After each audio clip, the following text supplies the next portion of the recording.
بسم اللہ الرحمن الرحیم۔ تمام تعریفیں اللہ کے لیے، درود اور سلام محمد اور آل محمد کے لیے صلوات۔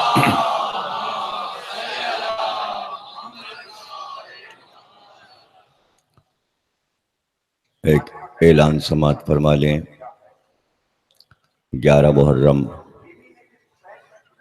اسی مقام پر 10 بجے یوم زینب مثل انجمن رضا حسینی کی جانب سے منعقد ہوتا ہے۔ ہر سال آپ حضرات شرکت فرمائیں۔ صلوات پڑھیے گا۔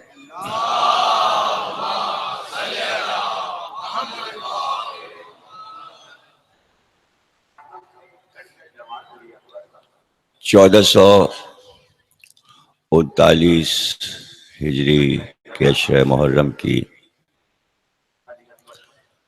5 تاریخ ہے اور چھٹی تقریر آپ حضرات سماعت فرما رہے ہیں۔ دین و حکمت اور امامت کے موضوع پر مسلسل گفتگو ہے۔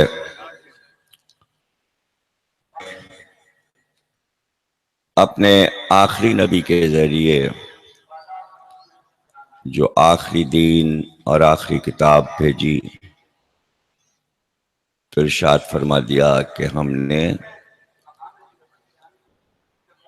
آپ کو حکمت عطا کر دی۔ پیغمبر کو حکمت عطا کی گئی، یہی وجہ ہے کہ معصومین کو کوئی سکھاتا نہیں، کوئی پڑھاتا نہیں۔ پیغمبر کی ذات گرامی اور اعلان نبوت کی سب سے عظیم الشان ہے کہ مکے میں جو لوگ دعوے دار تھے کہ وہ کچھ جانتے ہیں تو کوئی یہ بھی بتاتا کہ کہاں سیکھا، کس سے سیکھا، علم کہاں حاصل کیا۔ پوری دنیا کا دستور ہے کہ بتایا جاتا ہے فلاں اسکول میں پڑھے ہیں، فلاں کالج میں پڑھے ہیں، یونیورسٹی سے پڑھے ہیں۔ اس سے پہلے جب یہ دستور نہیں تھا تو استاد اور شاگرد کا ایک رشتہ ہوتا تھا جس میں کہا جاتا تھا کہ بھئی فلاں فلاں شاگرد فلاں استاد کی خدمت میں حاضر ہوئے اور ان سے علم حاصل کیا۔ ایک ایک استاد کے بہت بہت سے شاگرد ہوتے تھے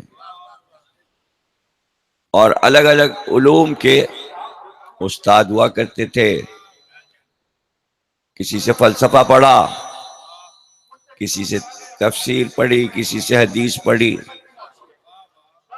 تو اس طرح استاد دونوں مشہور ہو جاتے تھے تاریخ میں،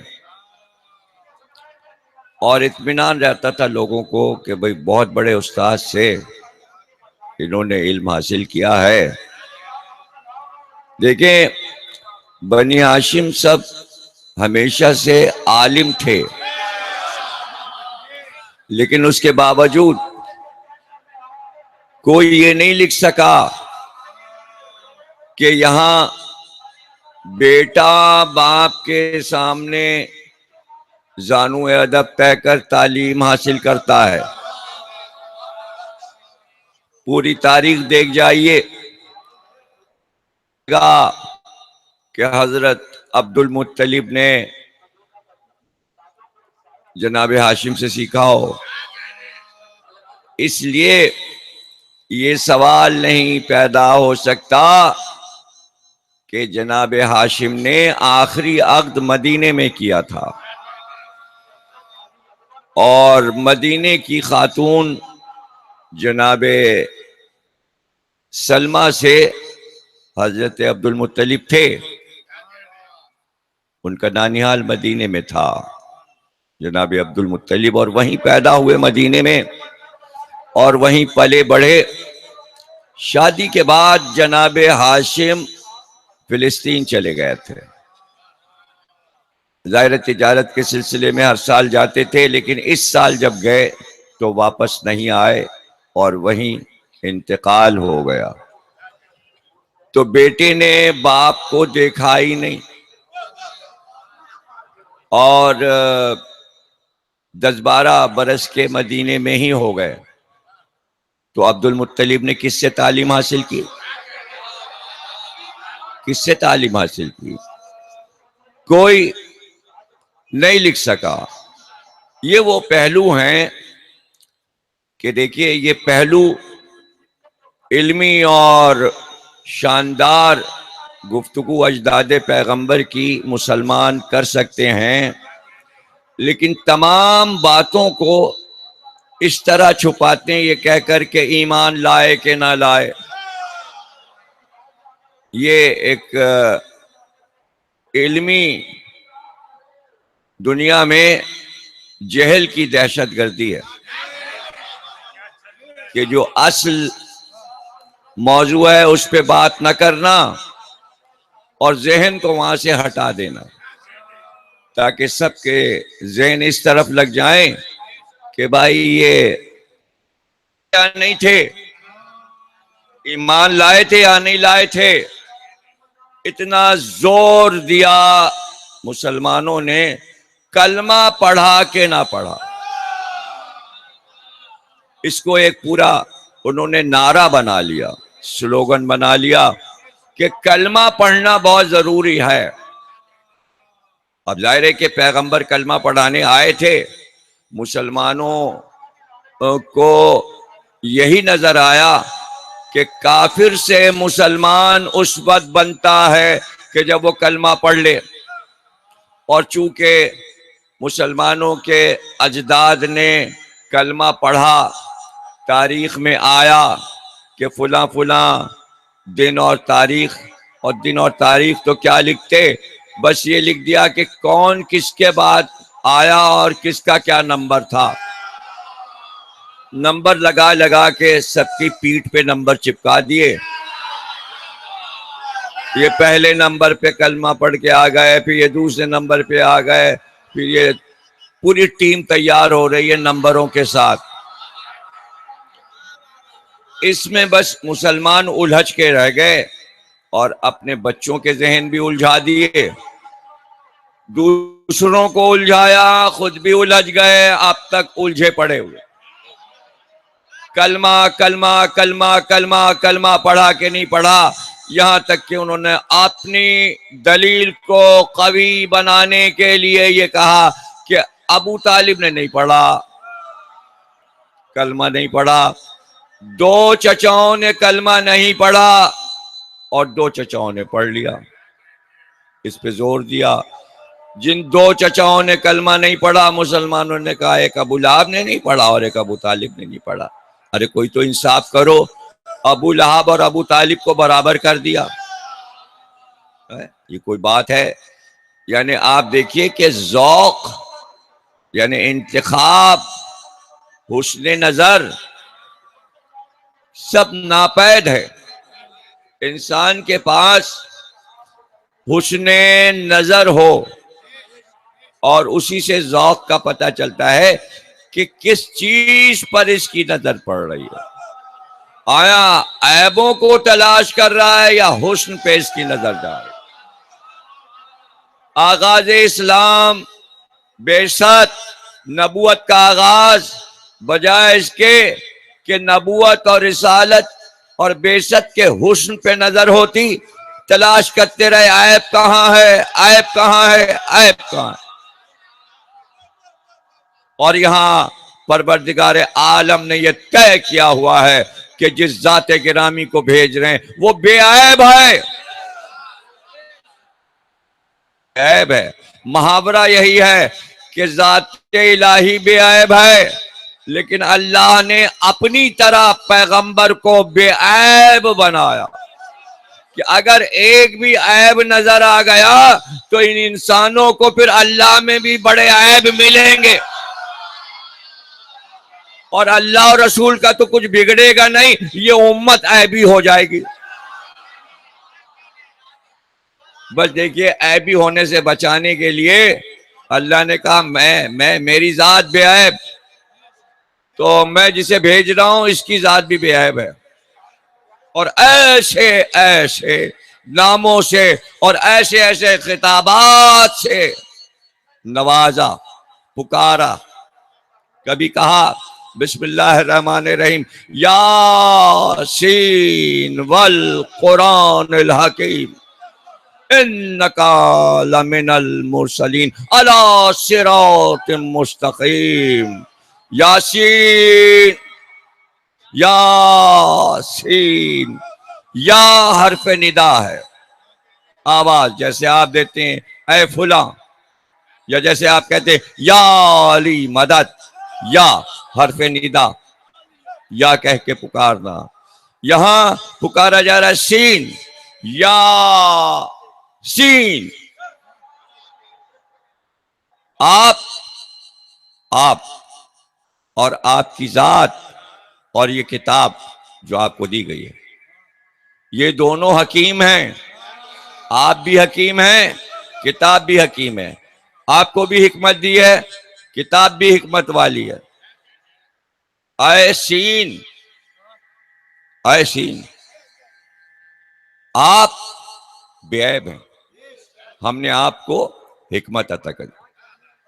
والقرآن الحکیم، قسم ہے آپ کی اور قسم ہے اس کتاب کی، کتاب بھی حکیم حکمت والی، آپ بھی حکمت والے.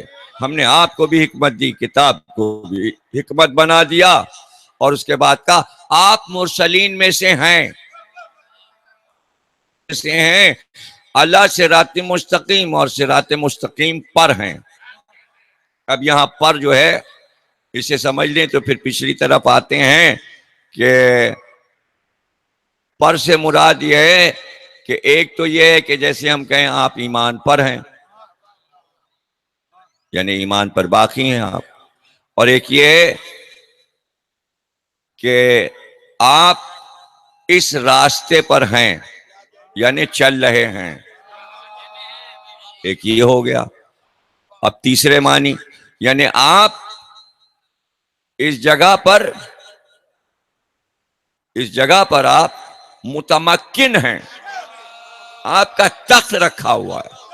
تو اب یہاں اعلیٰ صراط مستقیم کا مطلب یہ ہوگا کہ صراط مستقیم پر چل نہیں رہے، صراط مستقیم پر ہیں نہیں، صراط مستقیم کے آپ مالک ہیں، بادشاہ ہیں.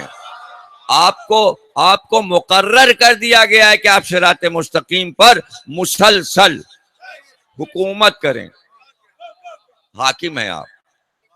یہ ہے یہاں پر اللہ صراط مستقیم کا مطلب.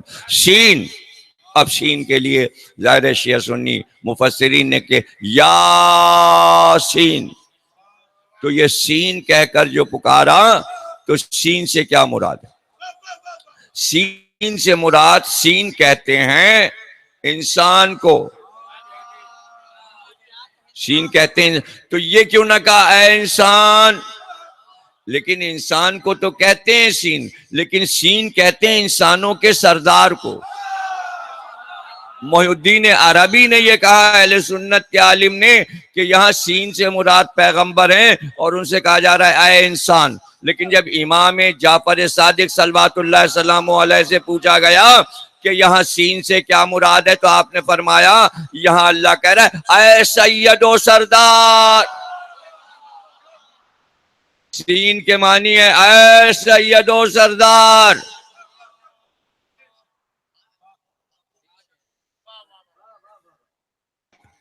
آپ حکمت والے ہیں،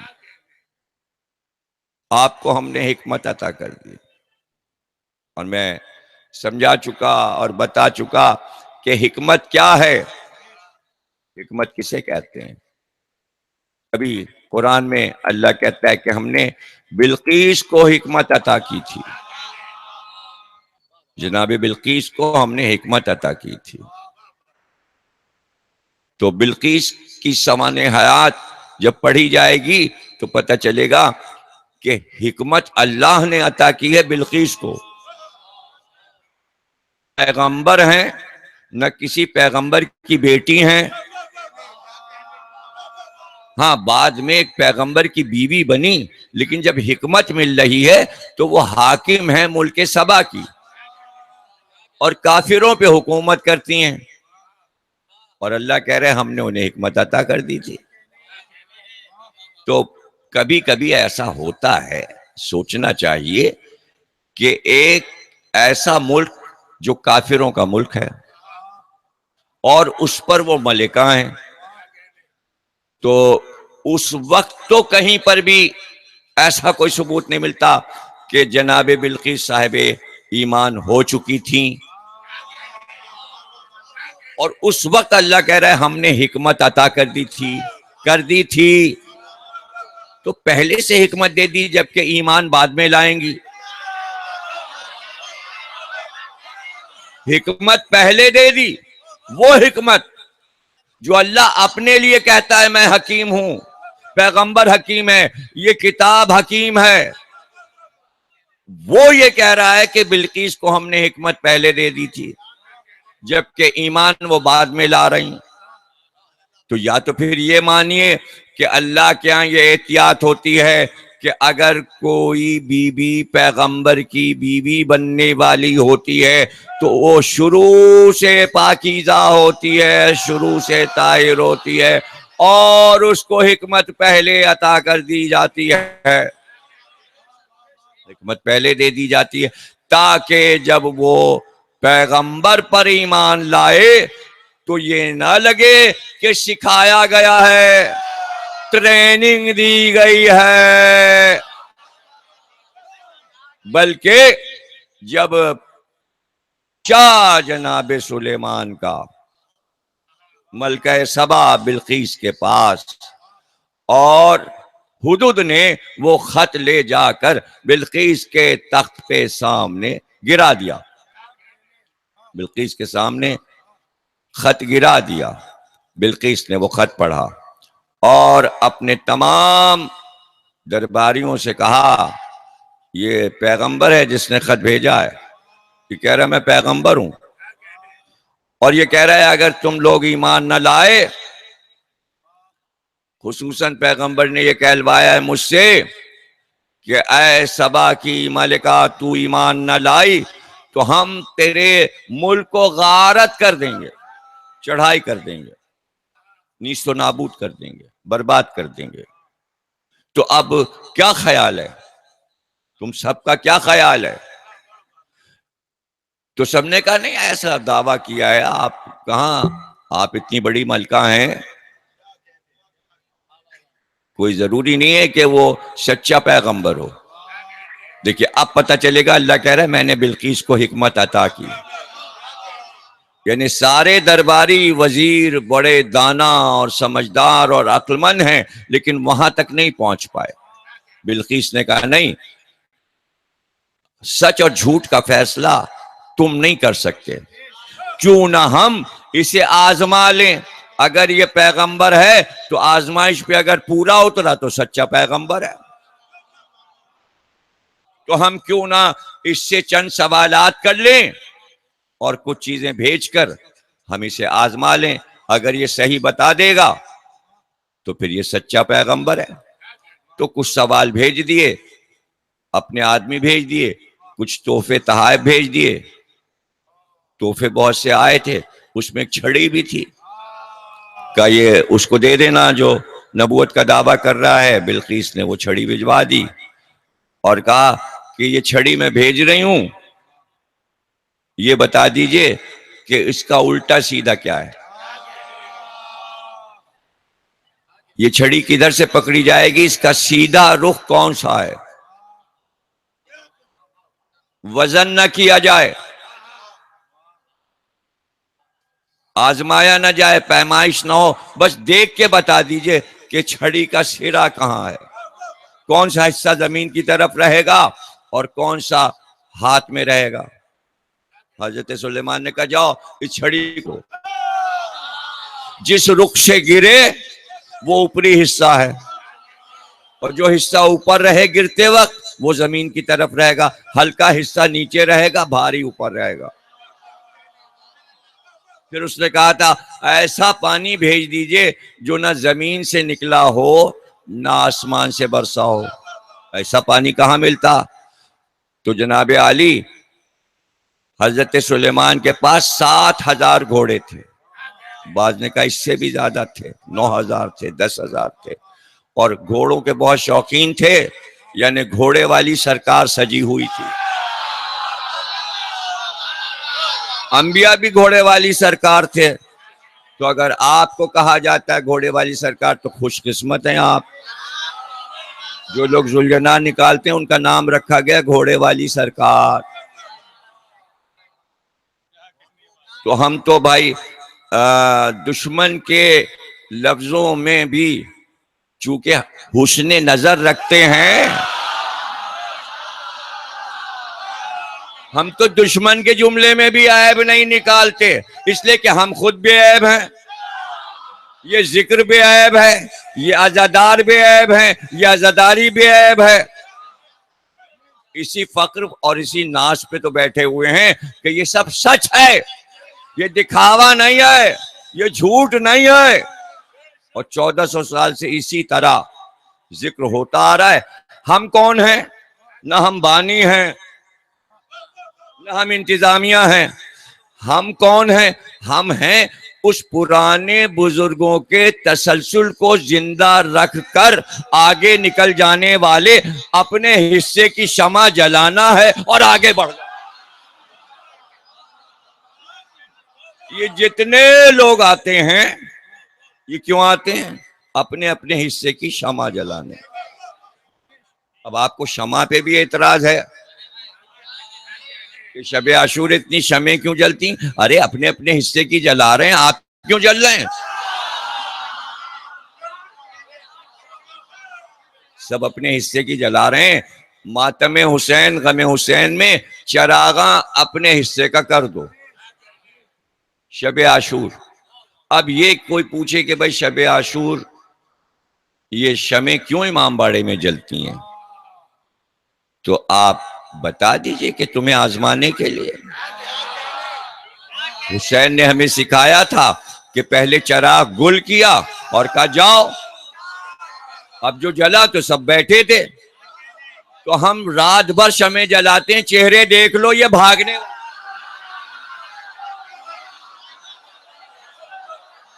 سب کے چہرے دمک رہے ہیں۔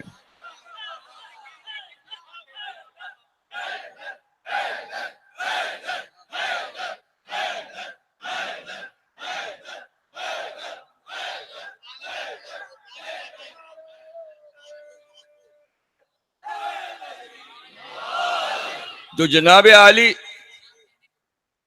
یہ سب چیزیں قرآن میں درج ہیں۔ سورہ نمل،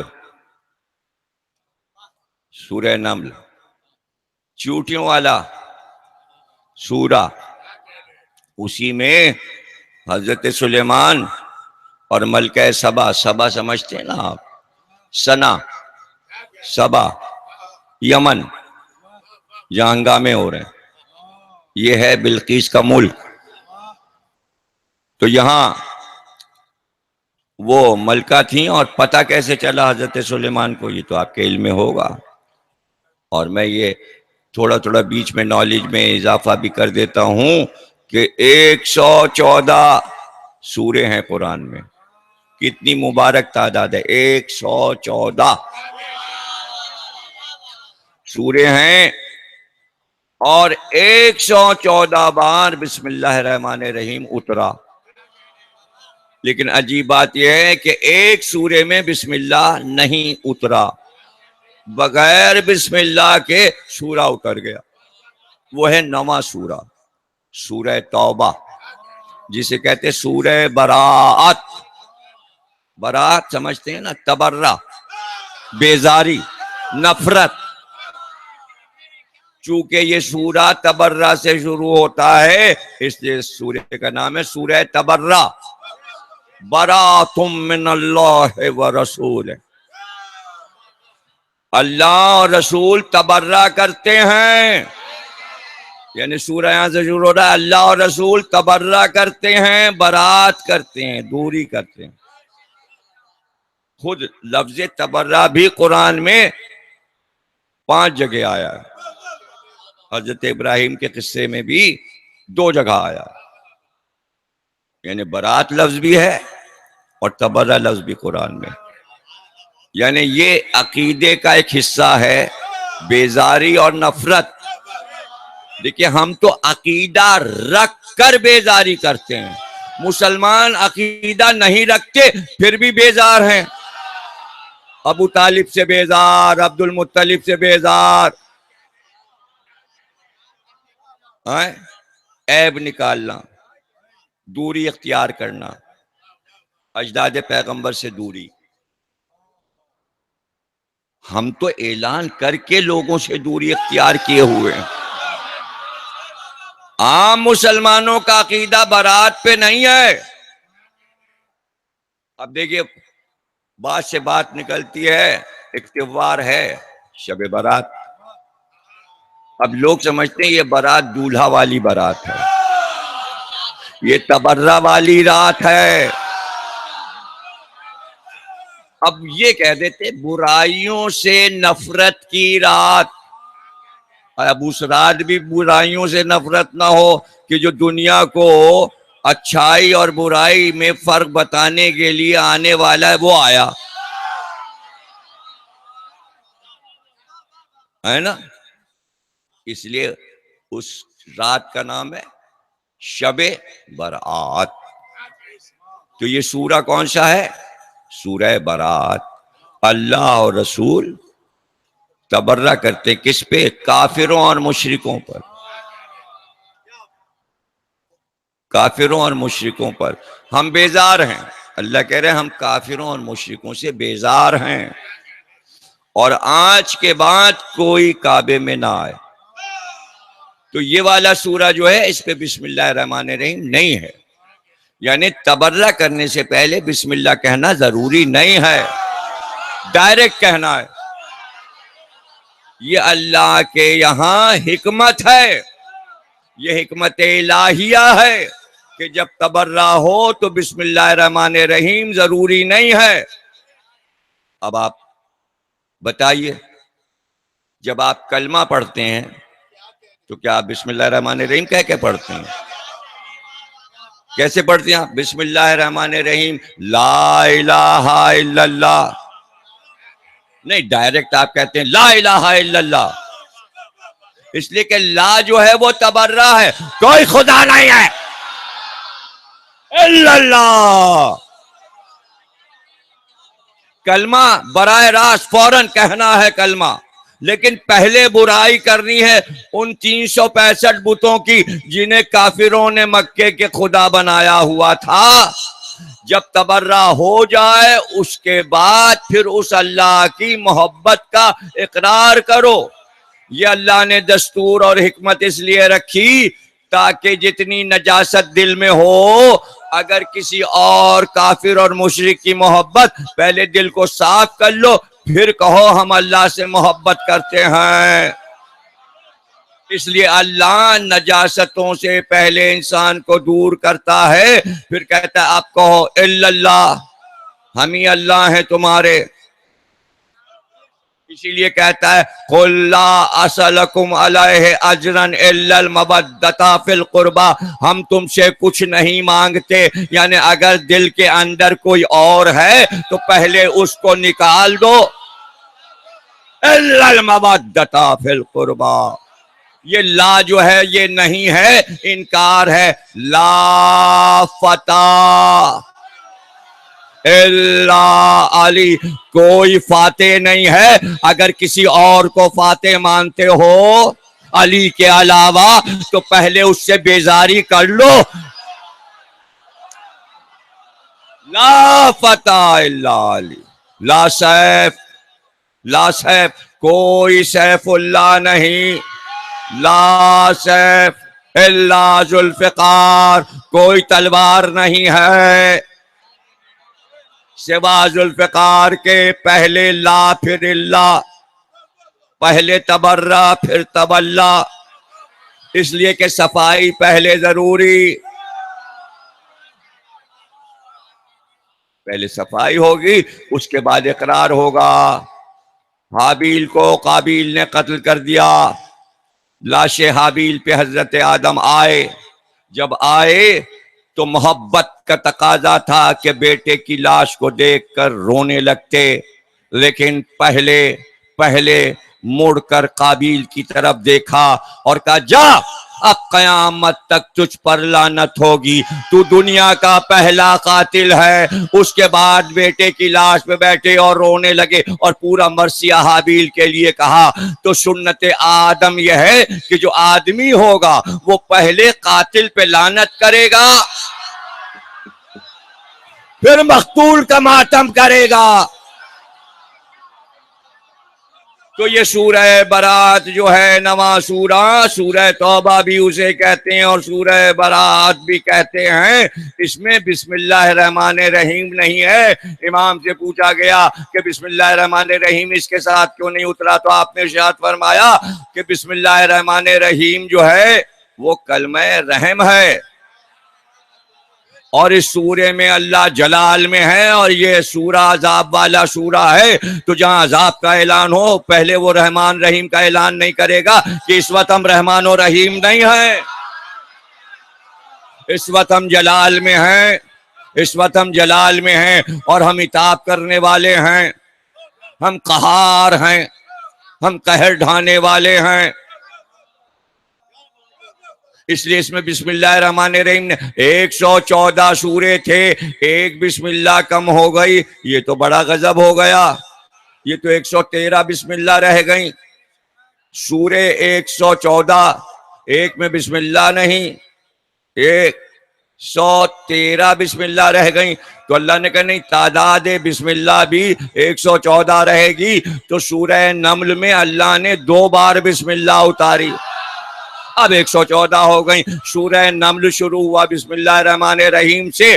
اب بیچ میں ذکر آیا کہ حضرت سلیمان نے بلقیس کو جب خط لکھا تو خط یوں لکھا بسم اللہ الرحمن الرحیم. یہ خط ہے سلیمان نبی کا ملکہ سبا بلقیس کی طرف.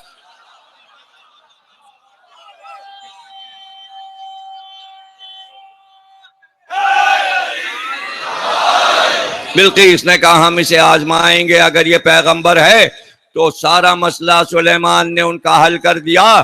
ایسا پانی تو وہ جو 7,000 یا 9,000 یا 70,000 جتنے بھی گھوڑے تھے، حضرت سلیمان نے کہا سب کو استبل سے نکالو اور تیز دوڑاؤ.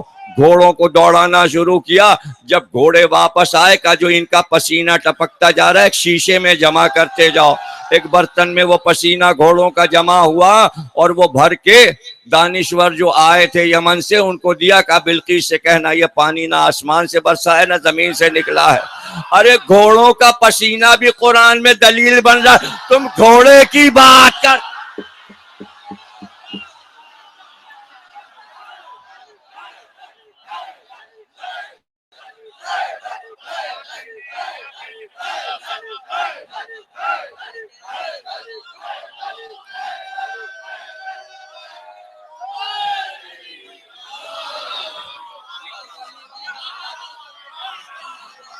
دیکھیے سب سے زیادہ علم پہ اتنا غصہ نہیں ہے، تابوت پہ اتنا غصہ نہیں ہے.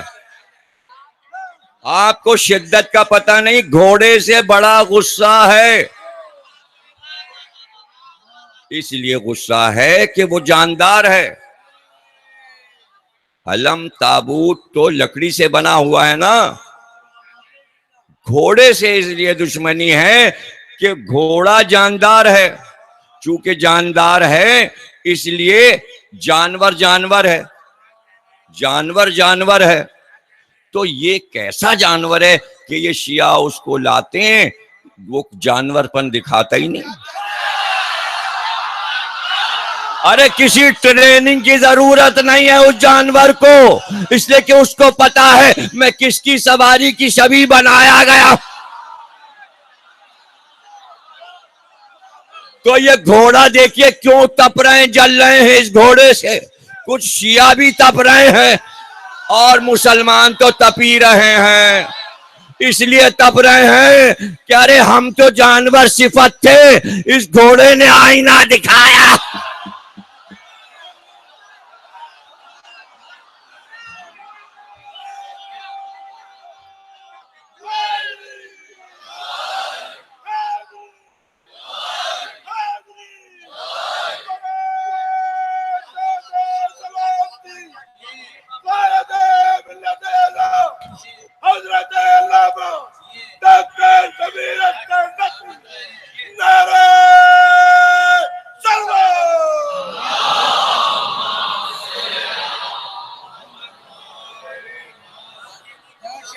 جیسے ہی سارے دانشور پہنچے تو بلقیس نے کہا یہ سچا نبی ہے، سچا نبی ہے، اس نے سوالوں کے جواب بھی صحیح دیے اور اس نے اپنی حکمت کا مظاہرہ کیا۔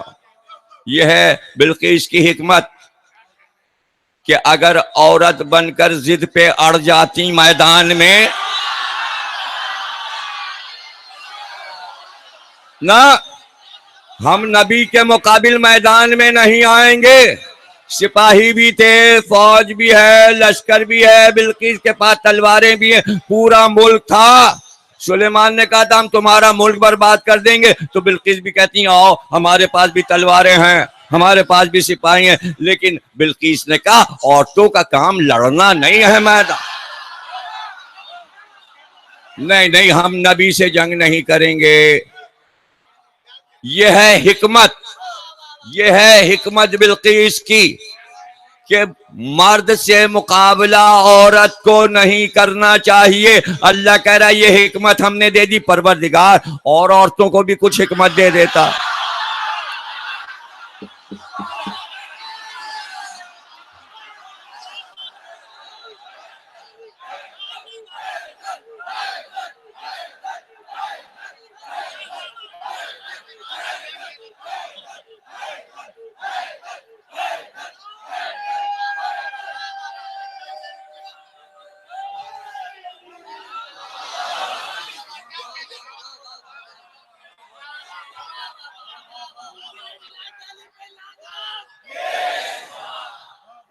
ہاں چلو چلو ہم اس نبی کی جانب چلتے ہیں۔ حدود وہاں سے اڑا اور اس نے آ کے حضرت سلیمان کو بتایا۔ اس زمانے کا پیغامبر یہی حدود تھا، اس کو تاج اسی لیے عطا ہوا کہ اس نے سلیمان کے پیغاموں کو جلدی جلدی ادھر سے ادھر پہنچایا اور قرآن کا حصہ بن گیا۔ حدود جو ہے اس کا جو اصلی نام ہے حدود، یہ عربی ہے، تو وہ اپنے ہی نام سے مشہور ہوا، ورنہ بعض پرندوں کے نام بر صغیر میں کچھ اور ہیں، ایران میں کچھ اور، عرب میں کچھ اور، ہندوستان میں کچھ اور، لیکن یہ حدودی ہے، تاج والا، تاج والا۔ اور اس کو بھی حکمت عطا ہوئی ہے۔ حکمت پتہ ہے حدود کو کیا ہے؟ اڑ رہا ہے اوپر آسمان پہ، اڑ رہا ہے، اس کو یہ پتہ ہے زمین میں کہاں اندر چشمہ ہے، اڑتے میں دیکھ لیتا ہے۔ اور اللہ نے ایک چھوٹے سے پرندے کو یہ حکمت دی ہے کہ زیر زمین چشمہ تلاش کر لیتا ہے، جہاں آ کے چونچ کو زمین پہ مارے وہیں کھدائی ہوتی ہے، چشمہ نکل آتا ہے۔ تو ایک پرندہ تو جانتا ہے کہ یہاں پاکیزہ پانی ہے، اور اجداد پیغمبر کو یہ نہیں معلوم تھا کہ نبی ہمارے گھر میں آ رہا ہے اور ان کو کچھ نظر نہیں آ رہا۔ یہ کیسی باتیں تاریخ میں لکھی جاتی ہیں؟ عقل والی بات لکھنا چاہیے تاکہ بچوں کے ذہن تیز ہوں۔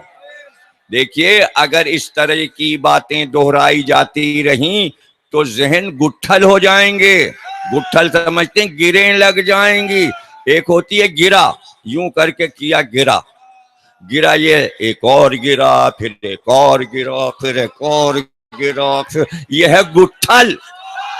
اتنی گرے ڈال دو مسلمان بچوں کے ذہنوں میں کہ پھر وہ کھل ہی نہ سکیں. محرم کیا ہے، مجلس کیا ہے، اگر کہیں پڑ بھی گئی ہلکی سی گرا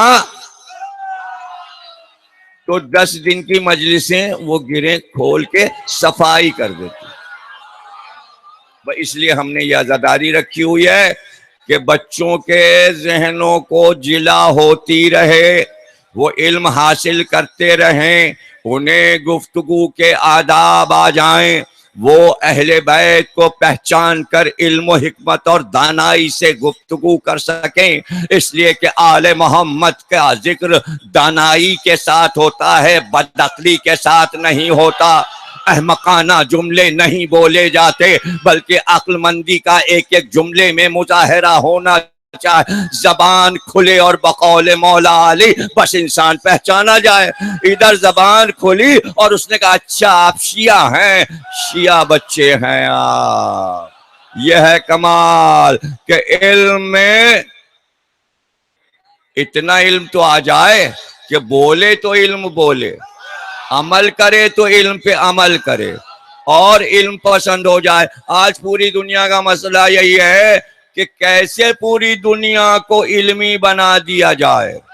بعض ملکوں نے بڑے بڑے کالج اور اسکول ہزاروں کی تعداد میں کھولے. ہمارے ہاں آئیے پڑھنے کے لیے، آئیے ہمارے ہاں آئیے، اور ہم ویزا دینے کو تیار ہیں. اسٹوڈنٹ کو ہم ویزا دیتے ہیں. ارے اس لیے دیتے ہیں کہ ایک ملک نے یہ بیڑا اٹھایا ہوا ہے کہ ہم پوری دنیا کو علم سے آراستہ کر دیں گے.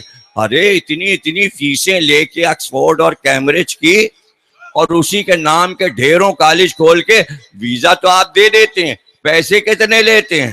ارے ایسی تو یونیورسٹی ہو جس میں ایک پائی بھی فیس نہ لی جائے اور ایسے درس دیا جائے دنیا کی کسی کلاس میں اتنے دکھا دو.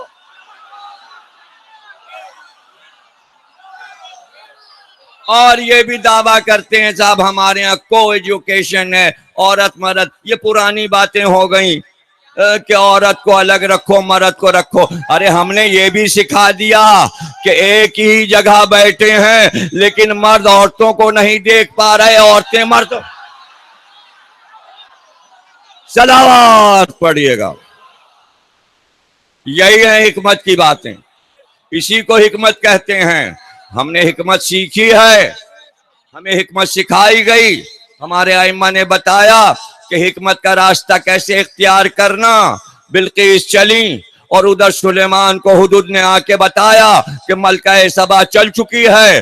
دربار میں آواز دی کہ ہم یہ نہیں چاہتے کہ یمن سے یہاں تک راستہ طے کرے وہ خاتون، ہم یہ چاہتے ہیں براہ راست وہ ہمارے پاس آئے، نہ کوئی اس کو دیکھے راستے میں، نہ وہ کسی کو دیکھے. ارے جب سواری نکلے گی خاتون کی تو لوگ بھی دیکھیں گے، وہ لوگوں کو دیکھے گی.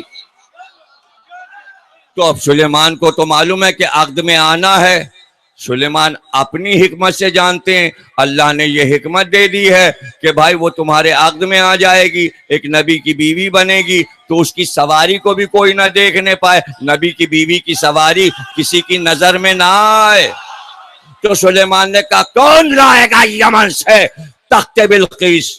اور وہ حدود پہلے کہہ چکا تھا آپ کا اتنا بڑا تخت ہے اور اتنا شاندار تخت ہے اور 300 ایریے میں پورا آپ کے یہ تخت جو ہے پھیل کے چلتا ہے. اور یہ لیکن ہم وہاں بھی ایک تخت دیکھائیں، عجیب و غریب تخت ہے. وہ جو بلقیس کے پاس تخت ہے اس میں جواہرات جڑے ہوئے ہیں، اس میں یاقوت جڑے ہوئے ہیں، اس میں زمرد جڑے ہوئے ہیں اور سونے سے بنا ہوا ہے. ایسا تو ہم نے تخت ہی نہیں دیکھا. یہ تو کہہ رہا تھا، یہ بھی کہہ دیا ایسی خاتون بھی نہیں دیکھی.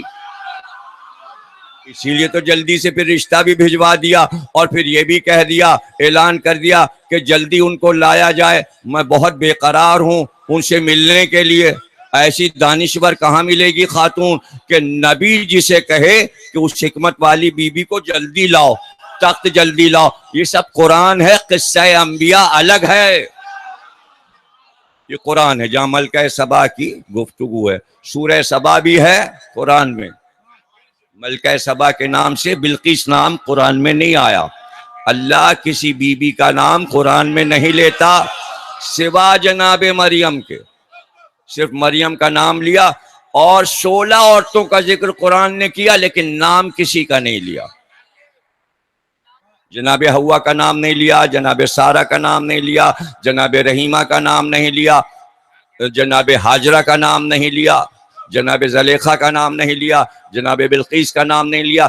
بس یہ بتایا کہ خاتون عورت, ملک سبا کی خاتون, وہ جو ملک سبا کی ملکہ تھیں. بس یہ کہہ کے اور کہا ہم نے حکمت عطا کر دی تھی. چھوٹی سی آیت بلقیس کے لیے اللہ نے رکھ دی کہ حکمت دے دی تھی ہم نے, اور اس میں ہر عورت کے لیے کس عورت کو کیا دیا, کس عورت کو کیا دیا. ہاجرہ کو کیا دیا, سارہ کو کیا دیا, حوا کو کیا دیا, رحیمہ کو کیا دیا, زلیخا کو کیا دیا. اس میں ایک لفظ یہ بھی کہہ دیا کہ ہم نے بلقیس کو حکمت دی. اب بھرے ہوئے دربار میں ظاہر جن و انس پہ حکومت تھی, انسانوں کے بھی بادشاہ تھے, جنوں کے بھی بادشاہ تھے, اور بھوت اور پریت جسے کہتے ہیں اس کے بھی بادشاہ تھے. اس کا بھی ذکر آ گیا اس میں. عفریت, جن کے ساتھ سلیمان کے قصے میں لفظ عفریت قرآن میں آیا ہے.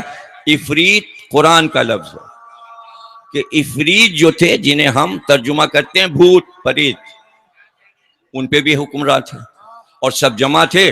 اور سلیمان نے کہا کون لائے گا تخت ملک سبا سے بلقیس کا. تو جن جو تھے وہ بولے سب سے پہلے, وہ بڑی خدمت کرتے تھے حضرت سلیمان کی. ان کی عمارت بنا رہے تھے, ان کا محل بنا رہے تھے, تعمیر کر رہے تھے. ہیکل سلیمانی بن رہی تھی اسی زمانے میں. تو انہوں نے کہا کہ بھائی ہم لے آئیں گے. حضرت سلیمان نے کہا کتنی دیر میں, تم لوگ کتنی دیر میں لاؤ گے. ان کہا کہ بس آپ کا دربار برخاست ہوگا اس سے کچھ دیر پہلے لے آئیں گے.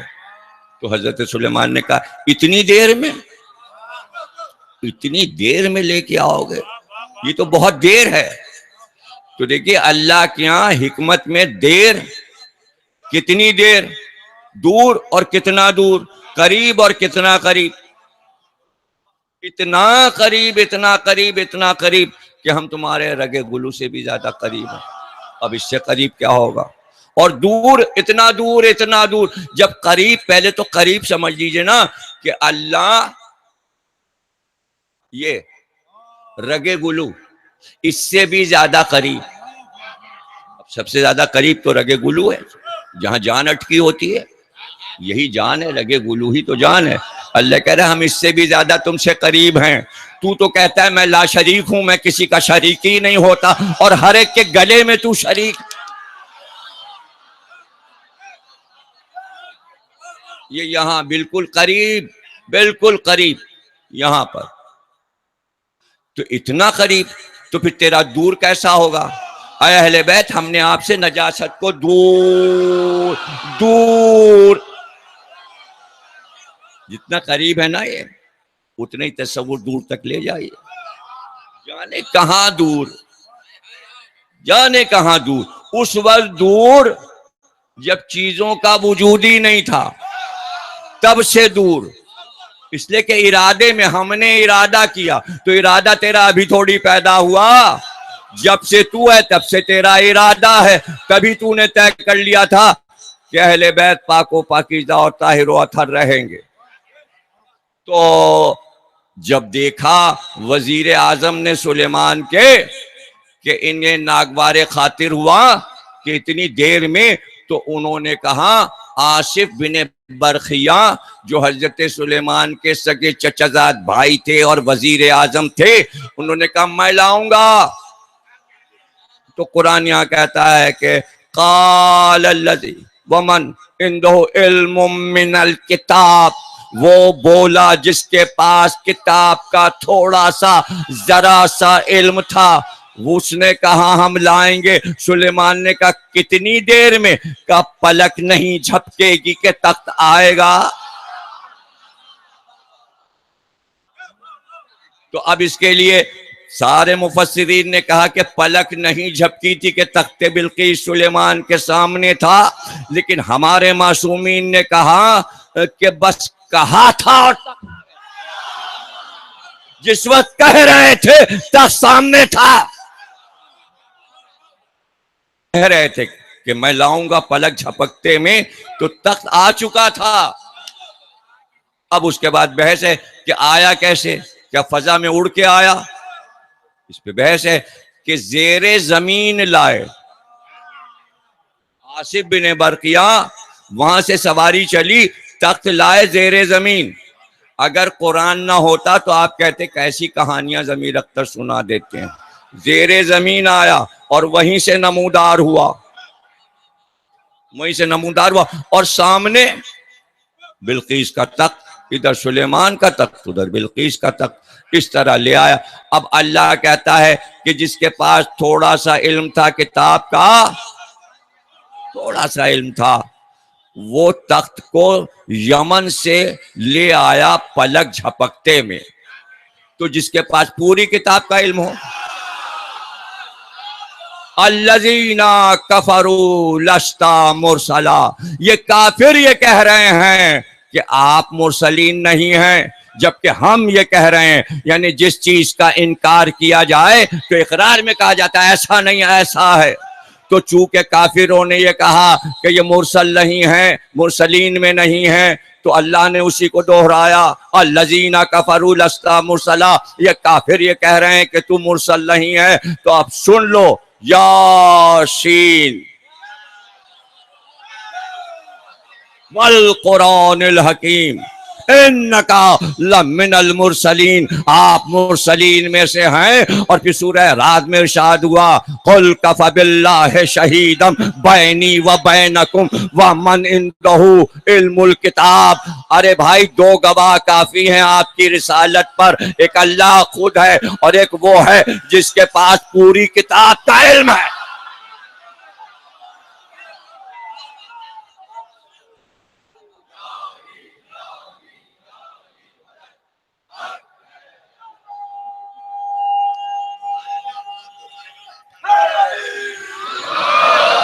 جس کے پاس پوری کتاب کا علم،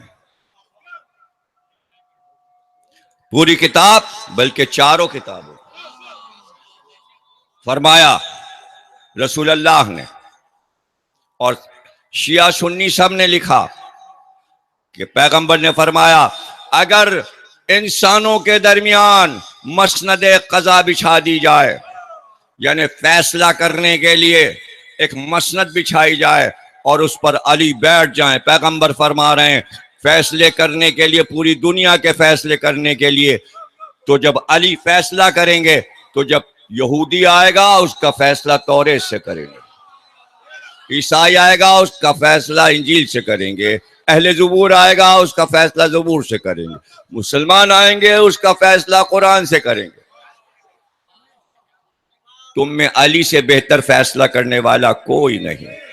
اسی بات کو خود علی نے پیغمبر کے حوالے سے دوہرایا کہ میں اگر مسند قضا پر بیٹھ جاؤں تو جو جس کی آسمانی کتاب ہوگی اس قوم کا فیصلہ اس کی کتاب سے کروں گا۔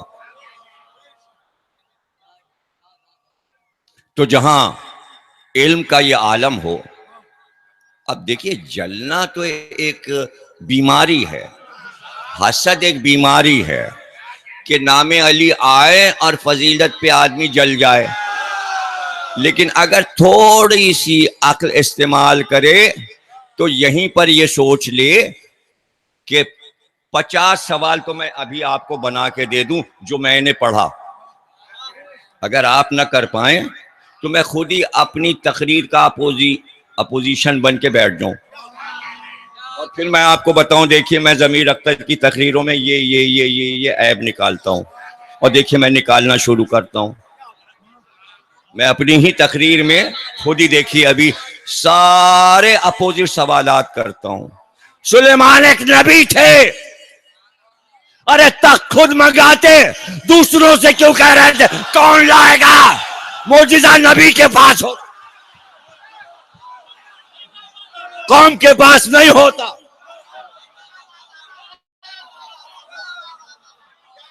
ہیں؟ معجزہ نبوت کو عطا ہوتا ہے. سب کو پکار پکار کے کہہ رہے ہیں کون لائے گا تخت؟ تو پورے مجمع نے یہ کیوں نہیں کہا آپ نبی ہو، معجزہ دکھاتے ہو، آپ خود لے آؤ؟ اور پھر دہرائے چلے جا رہے ہیں سوال. جناتوں نے کہا کہ ہم لے آئیں گے اور بہت جلدی لے آئیں گے، تو اس پہ بھی انہیں ناگوار ہوا، نہیں اس سے بھی زیادہ جلدی ہونا چاہیے. تو پھر وزیر اعظم بولا. آپ نے غور ہی نہیں کیا، اگر غور کر لیتے کہ جو وزیر ہے وہی بھائی ہے اور چچا داد بھائی ہے، تو یہ بھی پتہ چلا اس قصے سے کہ بھائی وزیر ہوتا ہے، نبی کا بھائی وزیر ہوتا ہے.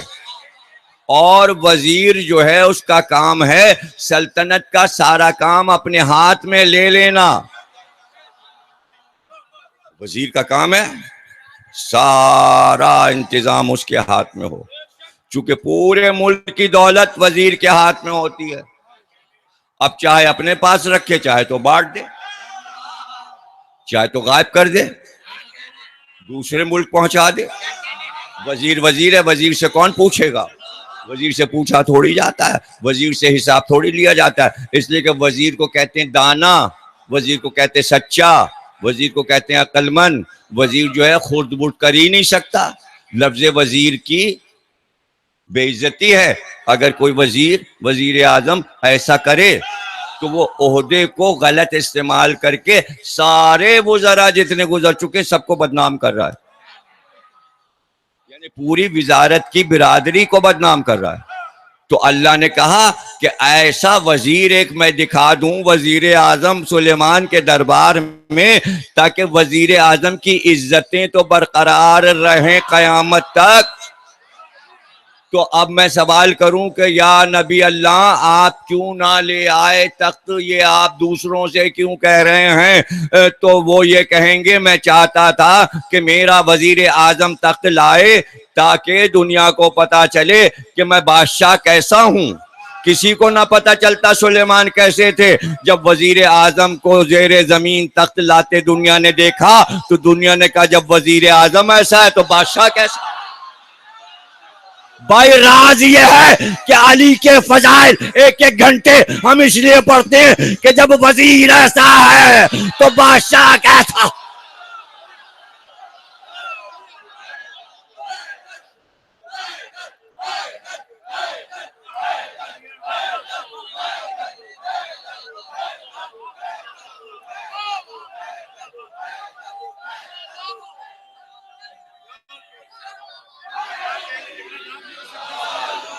دیکھیے یہ فلسفہ ہے. اتنی نبی کی تعریف کرو دنیا کو پتا چلے جب نبی ایسا ہے تو ان کا اللہ کیسا ہوگا. اور اگر تم نبی میں عیب نکالو گے دنیا کہے گی بس اسی طرح کا ان کا اللہ بھی ہے. نے یہ طے کیا کہ اتنے فضائل علی کے پڑھے جائیں کہ دنیا چیخ کر کہے ارے جب وزیر اعظم ایسا ہے تو نبی کیسا ہوگا، پھر اس نبی اور اس وزیر کا اللہ کیسا ہوگا. تینوں کی تعریفیں ایک کے ذریعے سے ہوں گی. اسی لیے میں بار بار یہ بات کہتا ہوں کہ یہ بات ہم نے نہیں کہی، ہم نے نہیں کی، اللہ نے تینوں کو برابر رکھا. یہ اللہ کا فیصلہ ہے، یہ شیعوں کا فیصلہ نہیں ہے. یہ اللہ کا فیصلہ ہے کہ ہم تین برابر رہیں گے، ایک اللہ، ایک نبی اور ایک علی. یہ اللہ کا فیصلہ ہے. اور پھر اس نے کہا ہم بھی ولی ہیں، محمد بھی ولی ہے، علی بھی ولی. تینوں برابر ہو گئے کہ نہیں ہو؟ اللہ نے برابر کیا. نہیں ابھی بہت سے لوگوں کے دماغ میں اتری نہیں ہے. ارے بھائی میں کہہ رہا ہوں ولی ولی ولی، اللہ ولی، محمد ولی، علی ولی. یا تو یہ کہتا میں اللہ ہوں تو محمد اور وہ علی ہے. نہیں، تینوں نام ختم کر دیے. تو اللہ ہے یا ولی بن گیا. ان کا نام محمد ہے، ان کو بھی تو نے ولی بنا، اور علی تو ولی ہی ہے.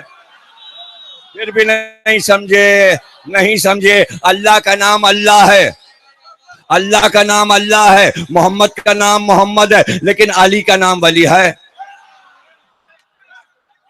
اب اللہ نے ایک نام پسند کیا علی والا، اور اس نے کہا ہم تینوں ولی بنتے ہیں۔ خدا کے لیے سمجھو، یہ سامنے کی باتیں ہیں، یہ قرآن ہے، یہ کوئی قصہ کہانی نہیں ہے۔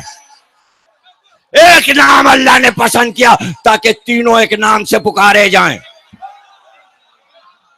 یہ ہے اسلام، تین حاکم ہیں اور تینوں ایک نام سے پکارے جائیں۔ اللہ کہتا ہے میں ولی ہوں، میں ولی، میرا رسول ولی اور علی ولی۔ یہ کلمہ ہے، کلمہ۔ کلمہ کیا ہے؟ لا الہ الا اللہ محمد رسول اللہ علی ولی اللہ۔ بھائی اب اگر اب بھی آپ نے غور نہیں کیا تقریر کے فضائل کے آخری جملوں میں، تو اب آپ کیا غور کریں گے اور آگے کیا بات ہوگی؟ آج تو چھٹی تقریر ہے، اور اب باہر آ جانے کے بعد امتحان بڑھ گیا، آپ کا بھی اور ہمارا بھی۔ وہاں پسینہ تو آتا تھا، گرمی تو لگتی تھی، لیکن ہمارے کانوں میں آوازیں تو آتی تھیں بولنے کی، یہاں نہیں آ رہی، نہ سنائی نہیں دے رہا۔ اب جتنا بھی چیخ لیجئے، مجھے نہیں پتا کتنا چیخ رہے ہیں، لیکن یہاں آواز نہیں آ رہی۔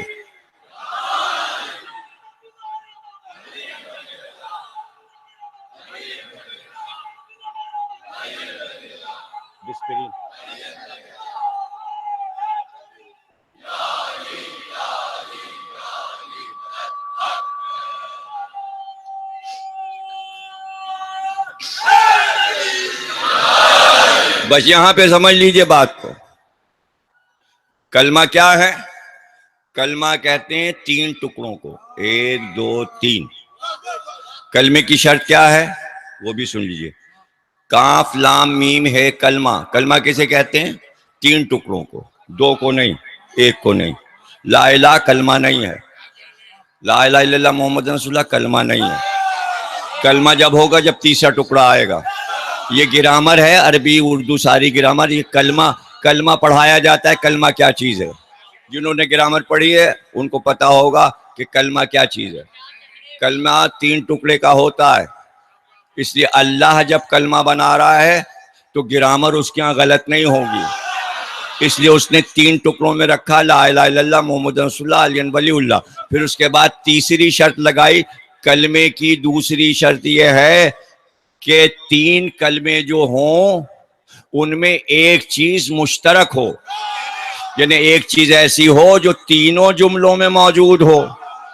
اب اللہ کہتا ہے میں اللہ ہوں، یہ مشترک نہیں ہے۔ اللہ مشترک تھوڑی ہو سکتا ہے، اشتراک تھوڑی ہو سکتا ہے۔ اللہ کسی میں سما نہیں سکتا، نہیں سمجھے آپ؟ محمد اللہ ہو نہیں سکتے، علی اللہ ہو نہیں سکتے، اللہ اللہ رہے گا، اس لیے اللہ بھی مشترک نہیں۔ اب رہ گیا رسول اللہ، تو رسول اللہ، اللہ رسول بن نہیں سکتا، علی رسول بن نہیں سکتے، یہ بھی ایک لوتا لفظ رہ گیا۔ رسول رسول ہیں، اللہ اللہ ہے، رسول رسول ہے۔ ہاں تیسرا جو شخص ہے وہ ولی ہے، تو اب یہ مشترکہ لفظ ہو گیا، اللہ ولی، رسول ولی، علی ولی۔ اب کلمہ ہوا جا کے،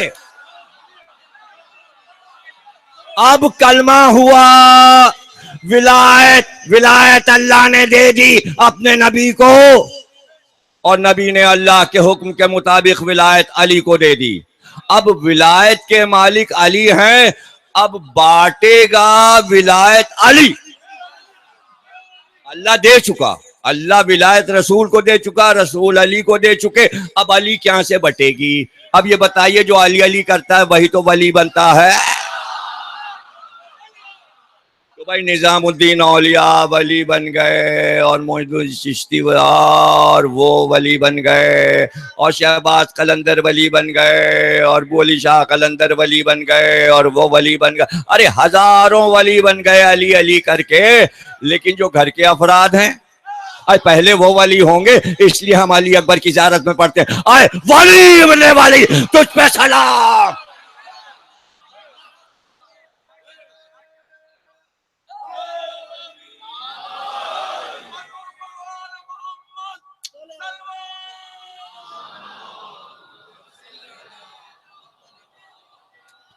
بہت صاف لکھا ہے، زیارت حضرت علی اکبر میں، اے ولی ابن ولی، شیخ صدوق، شیخ مفید، ان سب نے اپنی کتابوں میں لکھا کہ اگر علی اکبر حیات رہتے تو سید الساجدین کے بعد امام ہوتے، اور پھر تاریخ میں دو بھائی امام بنتے، تاریخ امامت میں حسن اور حسین کے بعد دو بھائی اور امام ہوتے، سید سجاد اور علی اکبر۔ اور امام حسین کے ایک جملے کی تشریح میں بڑے بڑے عرفاء اور علماء نے لکھا کہ جب امام حسین نے یہ فرمایا، اے عمر سعد، جس طرح تو نے میری نسل کو قطع کیا، اللہ تیری نسل کو قطع کرے۔ تو اس جملے کی تشریح میں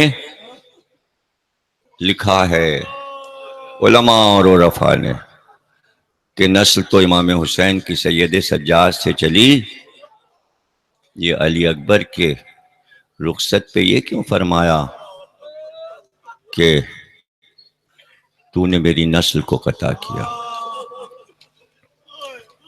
آیت اللہ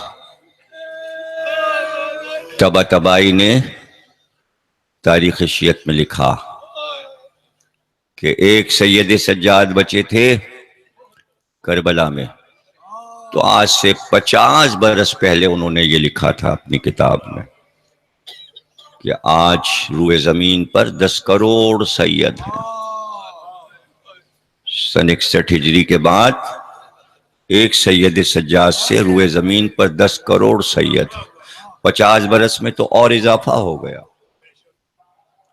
تو وہ کہتے ہیں کہ ایک بیٹے سے 10 کروڑ سید، اور دوسرا بھی اگر زندہ رہتا تو 20 کروڑ سید ہوتے، تو آدھی نسل تو حسین کی قطع ہو گئی، روئے زمین پر حسین کی نسل آدھی نہ رہی۔ اس لیے آپ نے فرمایا، ایک طرف اس کو مخاطب کیا اور پھر بیٹے کا چہرہ دیکھا اور پھر قرآن کی آیت پڑھی، بسم اللہ الرحمن الرحیم، ان اللہ اصطفی آدم و نوحا و آل ابراہیم و آل عمران علی العالمین۔ پروردگار تو نے انتخاب کیا آدم، نوح، آل ابراہیم اور آل عمران۔ اس آیت پر استدلال دیا ہے علماء نے کہ آیت پڑھنے کا مطلب یہ ہے، حسین بتا رہے ہیں میرا بیٹا معصوم ہے، علی اکبر صاحب عصمت تھے، معصوم تھے۔ اور پھر تیسرا رخ یہ ہے کہ پھر آسمان کو دیکھا اور کہا پروردگار گواہ رہنا، اب اس کو بھیج رہا ہوں جو صورت میں، سیرت میں تیرے حبیب سے مشابہ ہے۔ علی اکبر شبیہ نبی تھے، شبیہ پیغمبر تھے، پنجتن کا مجموعہ تھے۔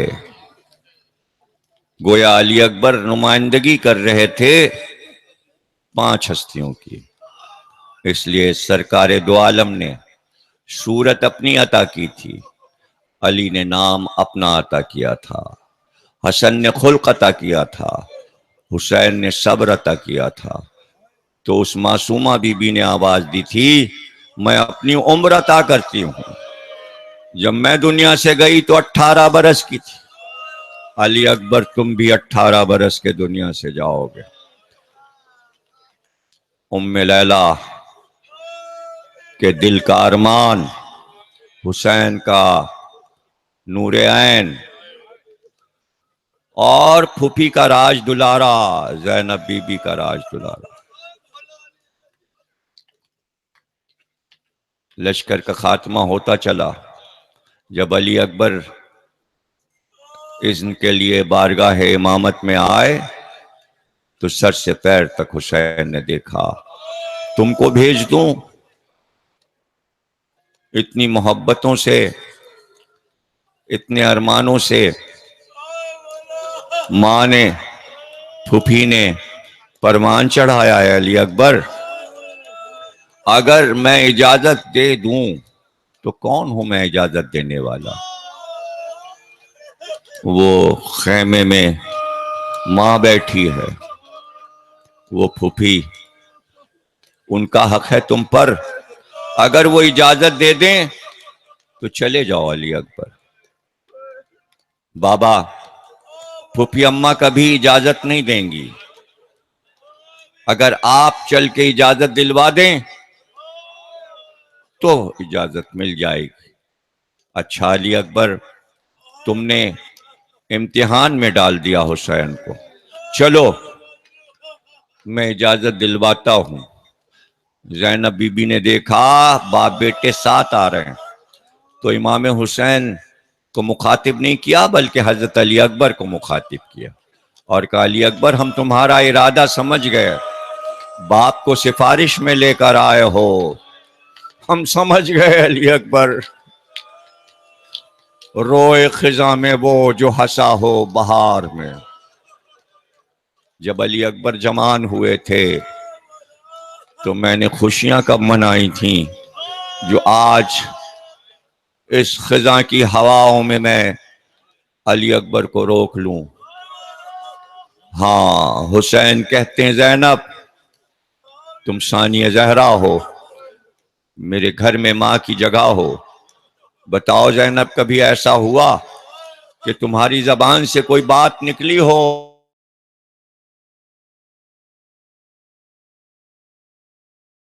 ایسا کبھی نہیں ہوا. اچھا تو یہ بتاؤ کبھی میں نے کوئی خواہش کی تم سے کہ یہ بات حتمی ہو کے رہے گی؟ کارمان رہ گیا کہ کبھی اس نادار بہن سے کچھ کہتے تو کہا آج میری بات مان لو زینب، علی اکبر کو مرنے جانے دو، انہیں اجازت دے دو. بھیا نانا کے دین سے پیارا نہیں ہے میرا یہ لال، میں علی اکبر کو قربان کرتی ہوں نانا کے دین پر. علی اکبر میری طرف سے خدا حافظ. چہرے پہ سرخی آئی، اشارہ حسین سمجھ گئے. کہا علی اکبر وہ ماں کا بھی تو حق ہے نا، جو پوری رات خیمے میں فرش خاک پہ بیٹھی رہی ہے انتظار میں کہ کب میرا لال خیمے میں آئے گا. ماں کے خیمے میں پہنچے، اللہ سب کو زیارت کرائے. جب خیمے گاہ میں جانا تو حجرے نشاندہی کر کے بتا دیا گیا ہے یہاں زینب کا خیمہ تھا، یہاں ام فروا کا خیمہ تھا. نام لکھا ہے حضرت قاسم کا، منبر رکھا ہے. ہم لوگ سب داخل ہوئے خیمے گاہ میں، قافلے کے لوگ، خدام خود آیا کہ ہمارے اس منبر پہ تقریر کیجئے. وہ خیمے گاہ جس کا ذکر کر رہا ہوں، وہاں ہم نے مجلس بھی پڑھی، ذیل رضا صاحب نے نوحہ، مرثیہ، سوس، اور پھر منبر کے پاس سے سب لوگ حجرہ قاسم کی طرف مہندی لے کر گئے. حجرہ قاسم بنا ہوا ہے جسے حجلہ قاسم کہتے ہیں عربی میں. خیمے گاہ میں حضرت قاسم کی یادگار. بیٹا ماں کے خیمے میں داخل ہوا، دیکھا ماں زانو پہ سر رکھے، سر کے بال پریشان، آنکھ میں آنسو. جاتے ہی ماں کے قدموں پہ علی اکبر نے سر رکھ دیا. ماں نے بیٹے کا سر اٹھایا، سینے سے لگایا. کل کے گئے علی اکبر آج خیمے میں آئے. ماں تو آواز کو ترس گئی، یہ صورت دیکھنے کو ماں ترس گئی، یہ عین دوپہر میں کیسے آئے میرے لال؟ کہا ماں اب وقت بہت کم ہے، ایک سوال کرنے آیا ہوں اماں۔ وہ سوال یہ ہے کہ محشر کے میدان میں شفاعت کی منزل پر میری دادی فاطمہ زہرا آئیں، سب سے پہلے کربلا کی بیویاں آگے بڑھیں گی اور وہ آگے بڑھ کر کہیں گی میری دادی سے کہ فاطمہ زہرا، کربلا میں آپ کے بیٹے پہ وقت پڑا تھا، ہم نے اپنی اپنی اولاد کو آپ کے بیٹے پر قربان کیا تھا، اماں محشر کے میدان میں آپ میری دادی کو کیا جواب دیں گی؟ تو بے اختیار پیشانی پہ بوسہ دیا اور کہا سب سے پہلے تیری ماں آگے بڑھ کر کہے گی اے شہزادی فاطمہ زہرا، میں نے اپنے 18 سال والے لال کو قربان کیا۔ مجھے پتا ہے کہ ماشاءاللہ سارے نوجوان ماتمدار عزادار ہر سال علی اکبر کا پرسہ اسی جگہ دیتے ہیں۔ بعد مجلس ابھی حسین کے جوان لال کا تابوت ایسے برآمد ہوگا کہ تابوت دیکھ کر آپ کو لگے گا کوئی سجا ہوا دولہا آ رہا ہے۔ بہت ارمان تھا ماں کو، بہت ارمان تھا پھوپھی کو کہ میرا لال سیرا باندھے گا۔ چلتے وقت شغرا نے بھی کہا تھا بھیا جب بیاہ کا سامان ہو بغیر بہن کے شادی نہ کر لینا۔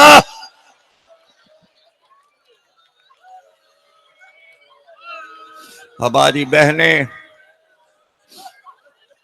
ہماری سیدانی بیویاں سب رونے کو بیٹھی ہیں، تابوت ادھر آئے گا پھر خواتین میں جائے گا۔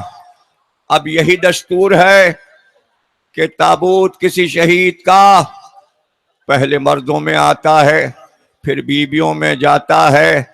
یہ کس چیز کی شبیہ ہے؟ ہاں جب لاش آتی تھی تو باہر مقتل سے اٹھا کر خیمے گاہ میں جب در خیمہ کا پردہ فضا الٹتی تھی تو کسی شہید کا لاشا خیمے میں جاتا تھا تو بیویاں اس شہید کے گرد بال کھول کر سینے پہ ماتم کرتی تھی، تعزیت ہوتی تھی۔ آج آپ کس کس کو تعزیت دیں گے؟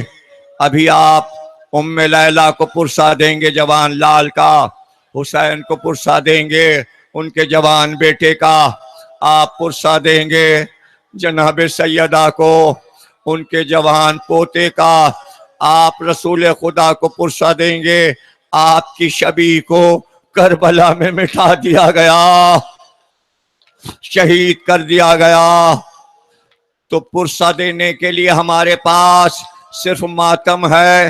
ایسا ماتم کرنا، ایسا ماتم جیسے کوئی ماں اپنے جوان لال کے لاشے پہ روتی ہے اور ماتم کرتی ہے۔ ماں سے اذن ملا، پھوپھی سے اذن ملا، علی اکبر خیمے کے در کی طرف بڑھے، باہر آئے، حسین نے چہرہ دیکھا، علی اکبر کے چہرے پہ بشاشت تھی، بہت خوش نظر آ رہے تھے اور فوراً کہا بابا یہ مرحلہ تو طے ہو گیا، پھوپھی اماں نے بھی اجازت دے دی، اماں نے بھی اجازت دے دی، اب مجھے رخصت کیجئے۔ کہاں علی اکبر، پھوپھی نے اجازت دے دی، ماں نے اجازت دے دی، ابھی بوڑھے باپ نے اجازت نہیں دی۔ علی اکبر میرے ساتھ آؤ۔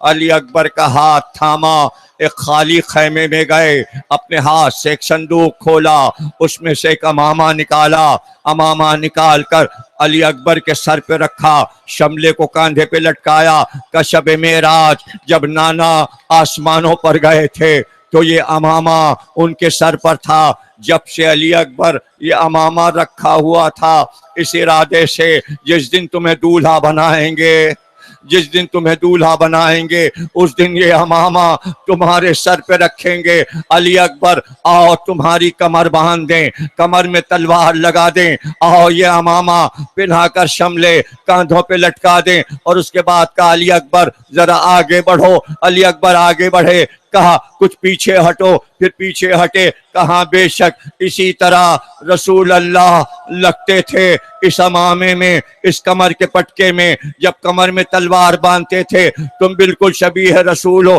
اے علی اکبر میں نے تم کو دولہا بنا دیا, آؤ ایک بار باپ کے سینے سے لگ جاؤ. کیسے حسین نے لپٹا کر بیٹے کو پھر سینے سے جدا کیا ہوگا. جزاک اللہ. آپ گریہ کر رہے ہیں, جہاں تک میری نظر جا رہی ہے سب ماتم کر رہے ہیں, سر پہ ہاتھ مار رہے ہیں. ہاں اسی طرح تعزیت ہونا چاہیے. ایسا ماتم کرو کہ ماتم کرتے ہوئے کھڑے ہو جانا. میں زیادہ طویل حال نہیں پڑھ پاتا اس لیے کہ ہمت نہیں پڑتی. حسین نے علی اکبر کو عقاب پر بٹھایا. جب رکاب کو تھاما تو علی اکبر رکے اور رک کر کہا بابا رکاب کے پاس سے ہاتھ ہٹائیں. تو علی اکبر پیر رکھے. بھلا یہ کیسے ہو سکتا ہے کہ امام کا ہاتھ ہو اور بیٹے کے قدم. تو رو کے کہنے لگے علی اکبر ارے یہ قدم تو کبھی حسین کے دوش پہ ہوتے تھے. علی اکبر کتنی بار تمہیں اپنے کاندھے پہ چڑھایا, آج باپ کی تمنا یہی ہے کہ میں رکاب تھاموں اور تم رکاب میں قدم رکھ کر سوار ہو جاؤ. میں کہوں گا علی اکبر آپ بہت خوش قسمت ہیں, آپ میرے اشارے کے بغیر تابوت نہیں آئے گا. بیٹھ جاؤ, جب حال میں پڑھ لوں گا گھبراہٹ نہ ہو. پوری تقریر سنو اور غور سے سنو. گریہ جبھی ہوگا جب میرا بیان سن لو گے. ایک بار کہا علی اکبر اسی گود میں رہتے تھے, اسی کاندھے پر یہ ننھے سے قدم ہوتے تھے. علی اکبر کو سوار کیا. میں کہوں گا آپ بہت خوش قسمت ہیں, حسین جیسے امام نے رکاب کو تھاما. جب حسین رخصت آخر کو سوار ہو رہے تھے تو رکاب تھامنے والا کوئی نہیں تھا. ارے زینب ماتم, بیٹھے بیٹھے ماتم, بیٹھے بیٹھے ماتم, کھڑے مت ہو, گھبراہٹ مت کرو, پریشان مت کرو, بیٹھے رہو. ماتم ماتم سب خواتین ماتم کریں, سینے پہ ہاتھ.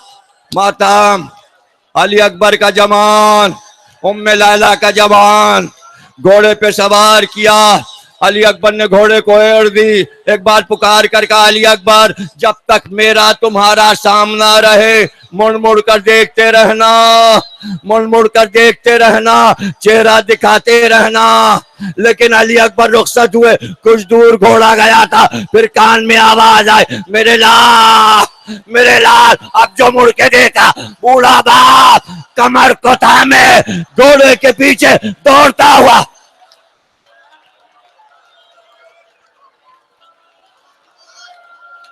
گریہ ماتم. ارے خیمے میں کوہرام ہے, علی اکبر کی رخصت ہے اور بیویاں اس منظر کو دیکھ رہی ہیں. خیمے میں کوہرام ہے, گریہ کا شور ہے, آپ بھی گریہ کر رہے ہیں. یہی شان ہے گریہ کی, سنتے جائیے. ایک بار علی اکبر نے اپنے گھوڑے کو کاوا دیا, واپس ہوئے, گھوڑے سے کود پڑے, قریب آئے, اتنا قریب ہوئے, اتنا قریب کہ قد سے قد ملنے لگا. بابا بابا جب رخصت کر چکے تو پھر پیچھے کیوں آ رہے ہیں؟ آداب سیکھ لو. یہ سارے آداب عزاداری سکھاتی ہے. قربانی میں احکام ذبیحہ میں شریعت میں یہ لکھا ہے کہ جب جانور کو قربانی کے لیے لے کر چلو مینا میں تو تم آگے نہ بڑھ جانا. جو جانور کی رسی ہے وہ بھی آگے ہو, جانور کی رسی سے تم آگے نہ بڑھ جانا، اس لیے کہ تم جس کو ہدیہ دینے جا رہے ہو وہ افضل ہے، تم پیچھے رہو، قربانی آگے ہو۔ تو حسین نے شبیہ بنائی تھی، علی اکبر آگے اور پیچھے پیچھے حسین، علی اکبر حسین کی قربانی ہے، حسین قربانی دینے جا رہے ہیں، علی اکبر آگے اور پیچھے پیچھے حسین چل رہے۔ علی اکبر نے یہ منظر دیکھا، واپس ہوئے، قریب آئے اور جھک کر حسین کے گوشے ہمایون امامت میں کچھ کہا، جسے سن کر حسین چیخ مار کر رونے لگے۔ علی اکبر گھوڑے پہ بیٹھے اور چلے گئے۔ یہ پورا منظر حضرت زینب خیمے کے در سے دیکھ رہی تھی۔ علی اکبر تو رخصت ہو گئے، ایک بار آواز دی، بھیا یہ جاتے وقت میرے لال۔ علی اکبر نے کیا کہہ دیا، یہ جاتے وقت کیا کہا، جسے سن کر آپ رونے لگے اور چیخ کر رونے لگے کہ زینب تم نہیں سن سکتی ہو، میں بتا نہیں سکتا۔ تو آواز دی، بھیا آپ کو میرے حق کی قسم بتائیے چلتے وقت علی اکبر نے کیا کہا کہ زینب زمانے کا دستور ہے، جب بوڑھا باپ مر رہا ہوتا ہے تو جوان بیٹے کو قریب بلاتا ہے اور وصیتیں کرتا ہے، اور باپ بوڑھا بیٹے کو سمجھاتا ہے یہ کرنا یہ کرنا۔ کربلا کا دستور بدل گیا، جوان بیٹا بوڑھے باپ کو وصیتیں کر رہا تھا۔ اے زینب چلتے وقت علی اکبر نے مجھ سے یہ کہا، جب میں گھوڑے سے گروں تو میرا لاشا نہ اٹھائیے گا، آپ سے میرا لاشا۔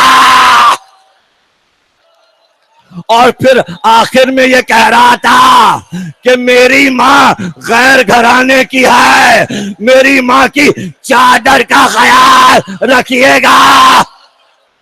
ماتم ماتم ماتم ماتم ماتم ماتم ماتم ماتم ماتم ماتم، سینے پہ زور سے آواز آئے ڈسٹرب مت کرو، ماتم ماتم۔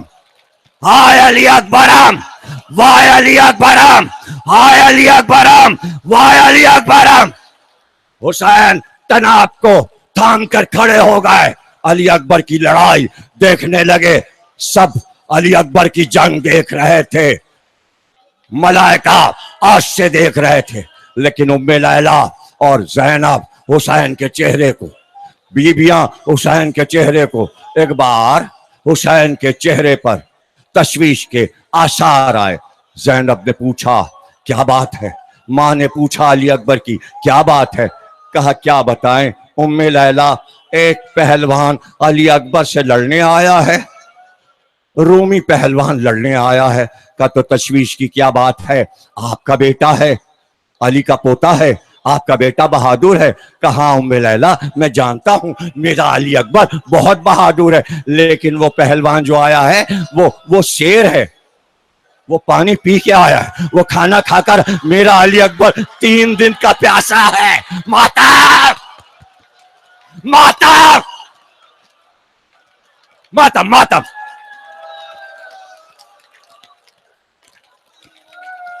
وہ 3 دن کا پیاسا ہے، میرا لال 3 دن کا بھوکا ہے۔ اے ام لیلہ، میں نے اپنے نانا سے سنا ہے، میرے نانا کہتے تھے کہ اگر بیٹے کے حق میں ماں دعا کرے تو اللہ ماں کی دعا ٹالتا نہیں۔ میں چاہتا ہوں میرا بیٹا اس پہلوان پر فتح یاب ہو جائے۔ اے ام لیلہ تم ماں ہونا، جاؤ جا کر علی اکبر کی فتح کی دعا کرو۔ ام لیلہ در خیمہ سے ہٹی اور ایک بار شہن خانہ میں آئی، چادر کو سر سے ہٹایا، سر کے بال کھولے اور ایک بار دونوں ہاتھ بلند کیے، آواز دی، زینب، ام کلثوم، رقیہ، سکینہ، لبابہ، آؤ میں بارگاہ الہی میں دعا کروں اور تم سب آمین کہنا۔ اور ایک بار ہاتھ اٹھا کر ام لیلہ نے کہا، آئے یعقوب سے یوسف کو ملانے والے، اے یعقوب سے یوسف کو ملانے والے، ایک بار میرے لال کو مجھ سے ملا دے۔ سب نے کہا آمین۔ ادھر علی اکبر اس پر فتح یاب ہوئے، اپنے مقابل کو قتل کیا، قتل کرنے کے بعد سناٹا ہو گیا میدان میں.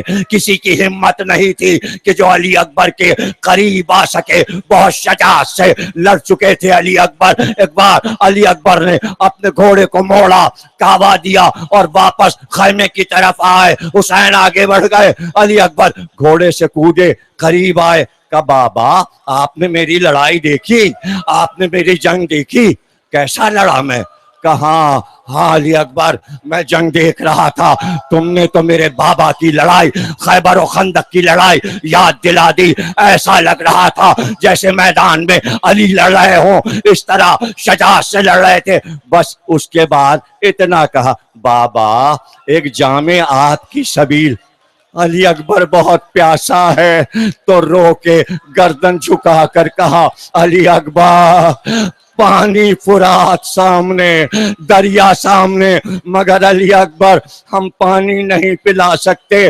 جاؤ جامِ کوثر ہاتھ میں لیے جد میرے کھڑے ہیں, جلدی سے رات کریں گے. بس یہ سننا تھا کہ علی اکبر واپس گھوڑے پر بیٹھے اور خدا حافظ کہا حسین نے. علی اکبر پھر میدان میں آئے اور پھر جنگ شروع کی. 83 آدمیوں کو علی اکبر نے پہلے حملے میں قتل کیا. میدان میں سناٹا ہی سناٹا تھا. ایک بار پسر سعد نے پکارا, وہ نیزے والے کہاں ہیں جو سب گھیرا ڈال کر ایک ایک سپاہی کو گراتے ہیں؟ بلاؤ سنانے والوں کو, بلاؤ بھالوں والوں کو بلاؤ, اور ان سے کہو دور سے حلقہ بنائیں اور حلقے کو تنگ کرتے ہوئے قریب آتے جائیں اور سنانوں کی انی علی اکبر کی طرف رکھیں. سارے سنانوں والوں نے, بھالوں والوں نے اپنے نیزے سیدھے کیے اور دائرہ تنگ کرتے چلے, اور ایک بار قریب ہوتے گئے اور ایک بار چاروں طرف سے حسین کے لال پر حملہ کیا. ایک نیزہ علی اکبر کے سینے پر پڑا. علی اکبر گھوڑے سے نیچے آ. علی اکبر نے آواز, بابا بابا.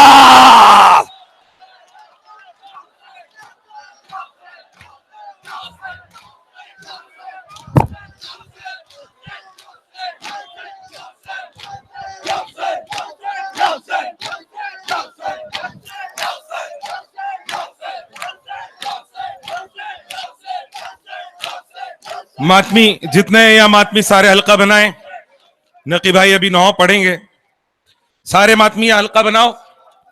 حسین حسین حسین حسین حسین حسین.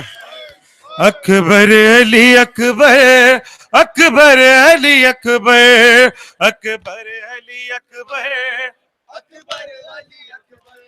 اکبر تمہیں معلوم ہے کیا مانگ رہے ہو؟ تم باپ سے مرنے کی رضا مانگ رہے ہو. اکبر تمہیں معلوم ہے کیا مانگ رہے ہو؟ تم باپ سے مرنے کی رضا مانگ رہے ہو. اکبر تمہیں معلوم ہے کیا مانگ رہے ہو؟ تم باپ اکبر تمہیں معلوم ہے کیا مانگ رہے ہو؟ تم باپ سے مرنے کی رضا مانگ رہے ہو.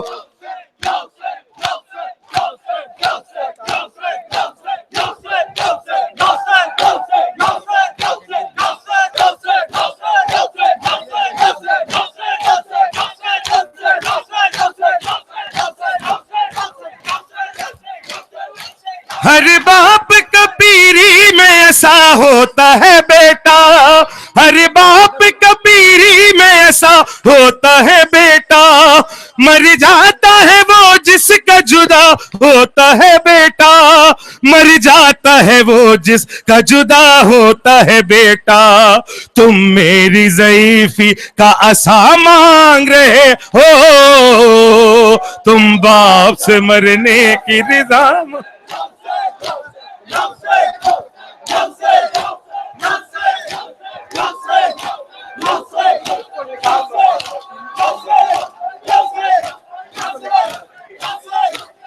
قاسم بھی ہوئے قتل بڑی سخت گھڑی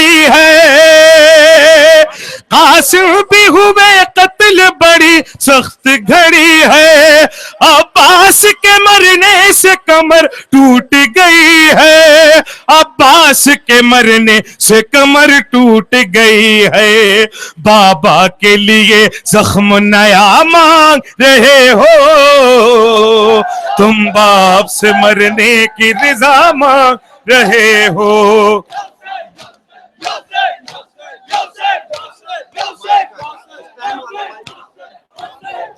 اکبر تمہیں معلوم ہے کیا مانگ رہے ہو تم باپ کے مرنے کی دعا مانگ رہے ہو اکبر تمہیں معلوم ہے کیا مانگ رہے ہو تم باپ سے مرنے کی رضا مانگ اکبر تمہیں معلوم ہے کیا مانگ رہے ہو تم باپ سے مرنے کی رضا مانگ رہے ہو میں کیسے کہوں ہوتی ہے کس درجہ اذیت جب کرتی ہے ماں باپ کو اولاد وصیت جب کرتی ہے ماں باپ کو اولاد وصیت قدموں میں میرے قبر کی جا مانگ رہے ہو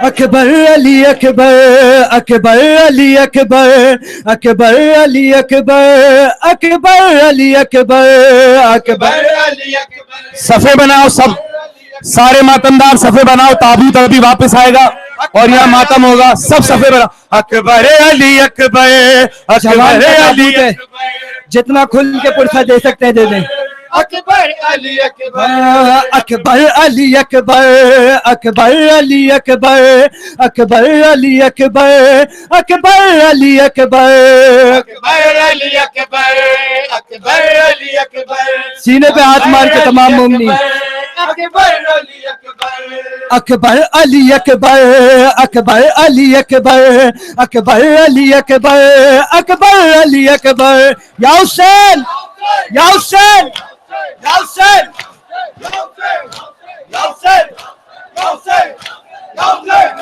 یا حسین یا حسین یا حسین یا حسین اکبر علی اکبر اکبر علی اکبر اکبر علی اکبر اکبر علی اکبر اکبر علی اکبر اکبر علی اکبر اکبر علی اکبر اکبر علی اکبر اکبر علی اکبر اکبر علی اکبر اکبر علی اکبر اکبر علی اکبر اے یوسف لیلا علی اکبر علی اکبر شہزادہ زہرا علی اکبر علی اکبر اے یوسف لیلا علی اکبر علی اکبر شہزادہ زہرا علی اکبر علی اکبر اے یوسف لیلا علی اکبر علی اکبر شہزادہ زہرا علی اکبر علی اکبر یوسف لیلا علی اکبر علی اکبر شہزادہ زہرا علی اکبر علی اکبر اکبر علی اکبر اکبر علی یا حسین یا حسین یا حسین یا حسین یا حسین یا حسین یا حسین یا حسین یا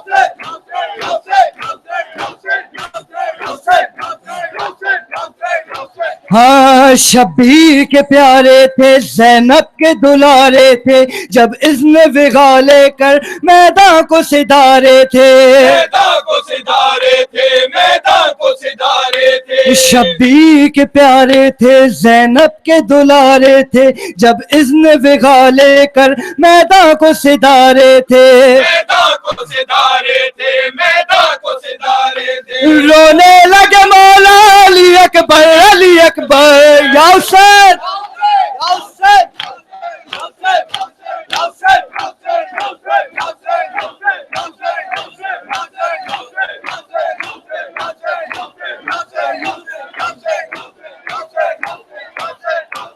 ہاں سینے پہ سنا کھائی شے کی گئی بینائی دن بیاہ کے آئے تھے کس وقت اجل آئی کس وقت اجل آئی کس وقت اجل آئی سینے پہ سینہ کھائی شے کی گئی بینائی دن بیاہ کے آئے تھے کس وقت اجل آئی کس وقت اجل آئی کس وقت اجل آئی مرجھا گیا شیر علی اکبر علی اکبر شہزادہ زینا یا حسین یا حسین یا حسین